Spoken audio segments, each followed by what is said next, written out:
we went through a once-in-a-lifetime event, right? We had a global pandemic with a response that was dramatic and, unheralded, really. I mean, it was, unprecedented.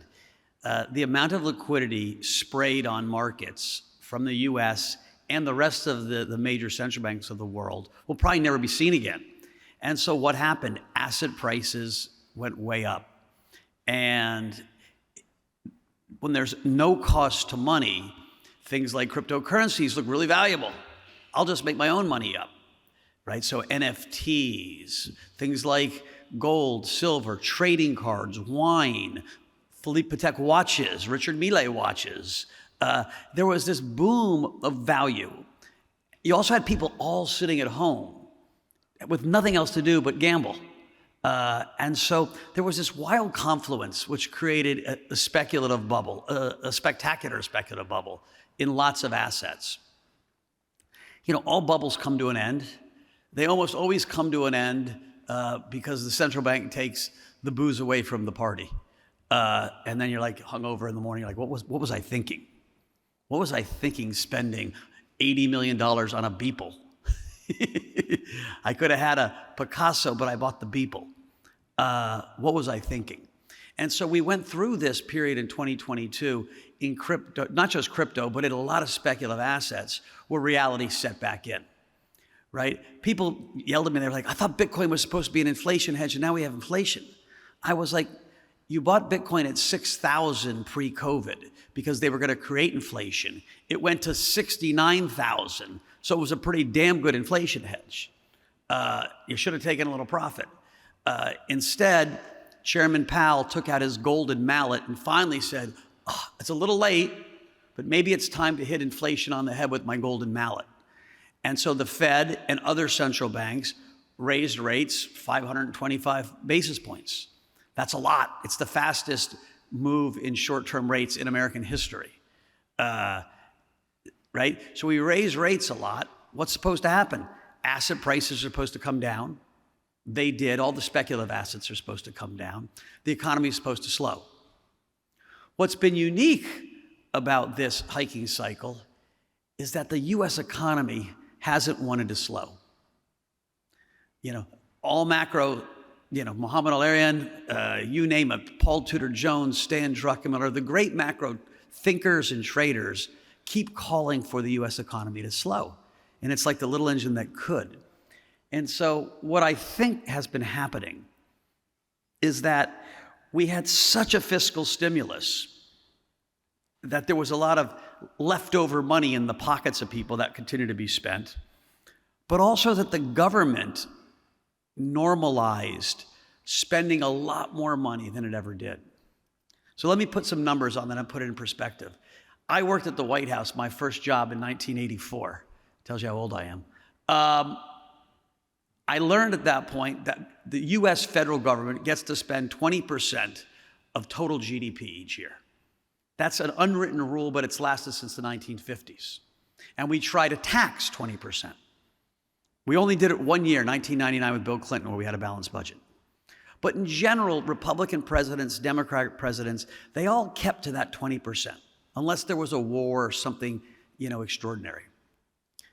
What happened in 2016, we got Donald Trump, who never disliked a piece of debt in his life. He increased government spending $900 billion from $3 trillion to $3.9 trillion in the first year of his presidency, the single largest increase in spending. Forget he also cut taxes. I'm just talking about spending. When asked about how he'd pay it back, he said someone else can worry about that. Then COVID happened, debt went up again, and then Uncle Joe Biden came in and said, well, I got elected by the progressives.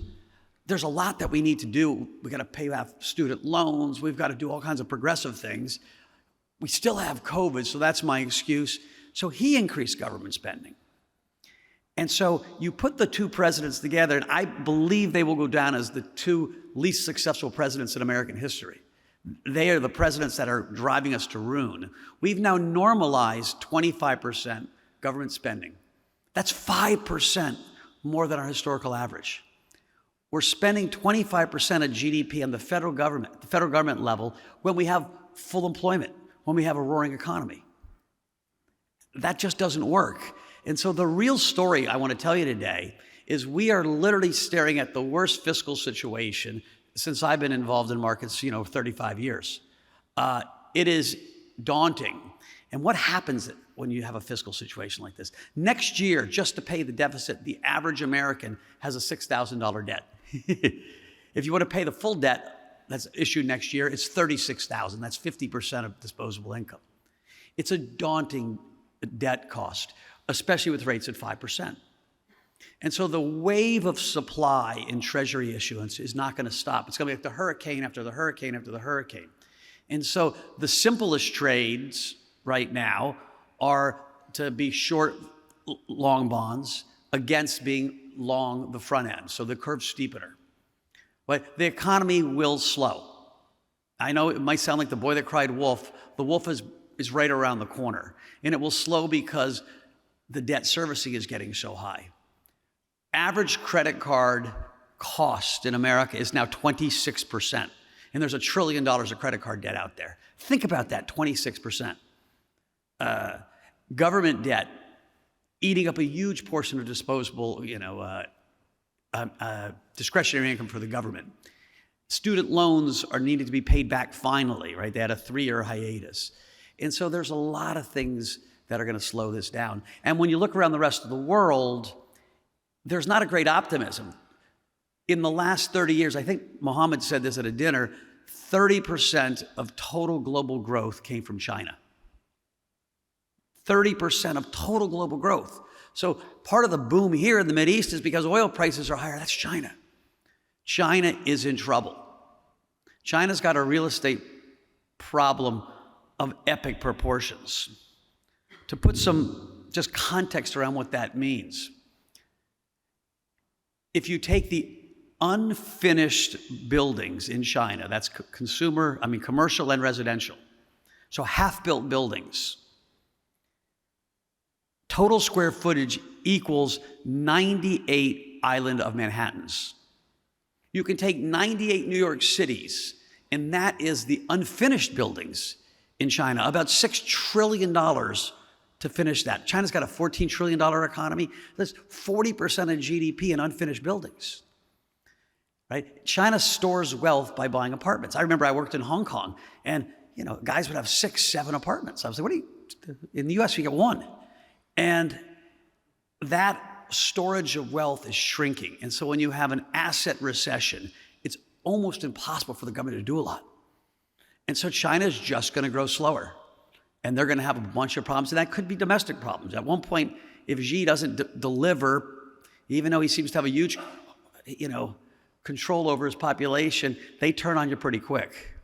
And so we're not getting help from China. Europe's already in a recession. And so when I look around the world, growth ain't going to be great. So I come to this region and I think, it's one of the few bright spots, right? You've had $80, $90, $100 oil. You had a revolution going on, this cultural revolution in Saudi Arabia, where it just seems every time you go, it feels more exciting and things are happening. But the Saudi fiscal spending is high. They're big projects, bold ambitions, huge price tags. As oil comes down, their fiscal doesn't look great. And so Saudi is a very different country at $60 oil than it is at $80 oil. They're already borrowing money, they're already taxing. And so the optimism here could turn to at least tepid nervousness fast. Dubai is interesting because it benefits both from global crises, right? Brings people here, economic refugees, as I like to think. But it mostly benefits from a healthy region, tourism, financial services. And so while I'm still optimistic, I'm much more cautious than I was. The real estate market here seems overvalued. And so it's hard to be too optimistic as an investor. This is probably the most complicated environment I've seen in my investing career.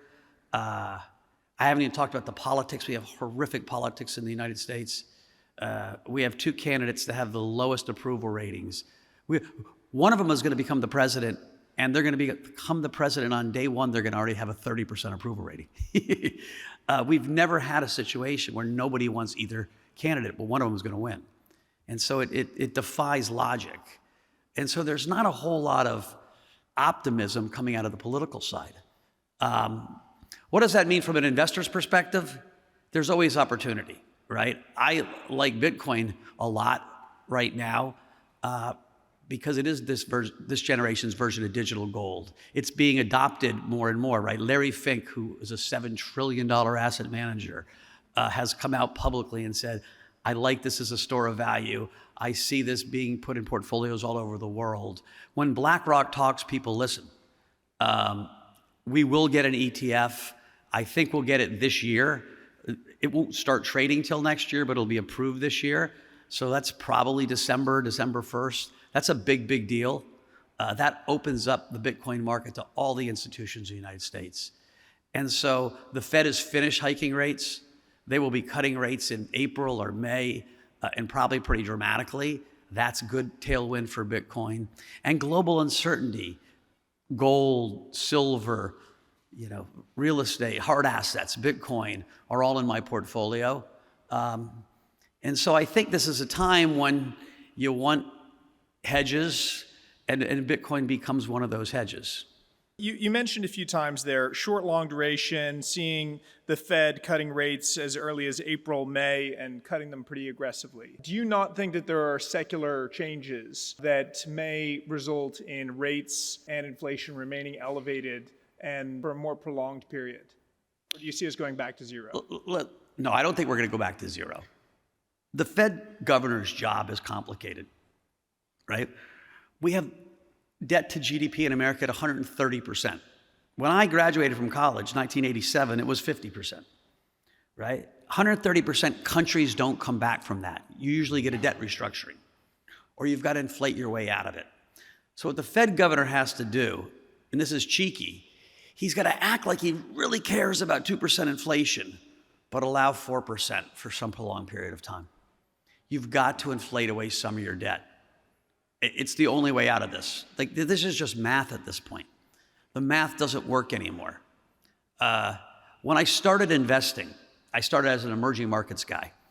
And you learn really quick as an emerging markets, well, now we call them developing markets, investor, that if you're profligate, right, if you're a bad fiscal situation, the market punishes you. And you used to get punished so bad you'd need an IMF package, and they'd say fiscal austerity. You've got to behave yourself, right? So markets around the developing world were lectured by Mr. Market and by the IMF on being more austere, right? The austerity plan. But if you're a developed market, if you're the United States, Japan, Australia, there was no correlation between the shape of your yield curve and your fiscal situation. You would earn this bizarre long-term trust of the market. And so where do you go from being trusted to being untrusted, right? They call it the Minsky moment where trust breaks. Think about Turkey. Turkey was a darling of markets 5, 6, 7 years ago, right? I had tons of money invested in Turkey. It had gone from being an emerging market to a developing market to almost, a developed market. Then you get Erdogan, who says, I'm the boss. And he was a terrible steward of the economy. He wanted to be central banker and finance minister and prime minister and president. And then you get 80% inflation in a currency that goes to hell in a handbasket. You can use it, to make paper airplanes. So you can go from being this darling to not pretty quick. We haven't seen that with the G20, with the big developed markets yet. But all of a sudden, when you see the debt dynamics, you're like, wait a minute, is there a chance that the US could look more like Turkey? No. But that's the debate that's happening. And that means steeper yield curves. But it also means you're going to be watching really closely to see breaks in confidence, right? We had a bond market bubble for 15 years. Just like we have speculative bubbles in Bitcoin and Miele watches, there was a bond market bubble, $17 trillion of bond issuance traded at negative rates. That is a bubble. That bubble is in the midst of popping. And when you pop a bubble, you don't know what happens. And so that's, I think, why all investors are going to be more nervous. It's why equities, rich, poor, they feel rich. And yes, I can make arguments why they're going to go higher, right? There's a lot of corporate buybacks coming. The Fed's going to start cutting rates. But on a valuation basis, we're 4, 5, 6 handles, PE, six turns more expensive than normal. And so I'd be cautious equities as well.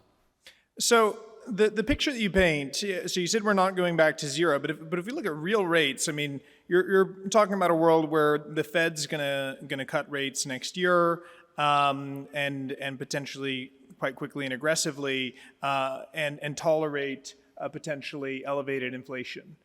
So does that not end with us being in a zero real rate environment? No, I think inflation is going to come down pretty quick, but then it's going to pop back, right? Like there are structural things that are going to make inflation harder to come down. The amount of money we're going to spend rebuilding energy grids, or the transition to a green energy world is wildly CapEx expensive. The fact that the U.S. and China, for the 15 years, the 7 years I lived in Asia, I felt like I was an ambassador and we were doing great work building bridges. And now we're at a bizarre Cold War with China. And everyone wants to onshore manufacturing and build 2 supply chains. That's wildly inflationary. Labor finally saying, I've had enough.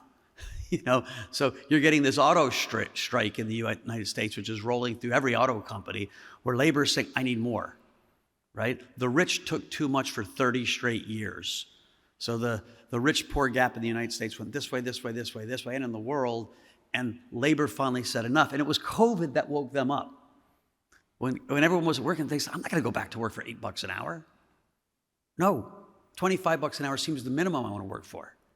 And so we're quickly seeing our minimum wage went from $8 to roughly $15. It's headed to $25. That's inflationary. And so there's structural forces that are going to be pushing against the cyclical force of slower economy. People don't have as much leverage, and the market's going to come down. So I don't think we get inflation sustainably under 2% again, at least in the next 5 years. But the direction is going to hit this way, and when growth starts slowing, that's when the Fed is going to overweight growth versus inflation in their mandate.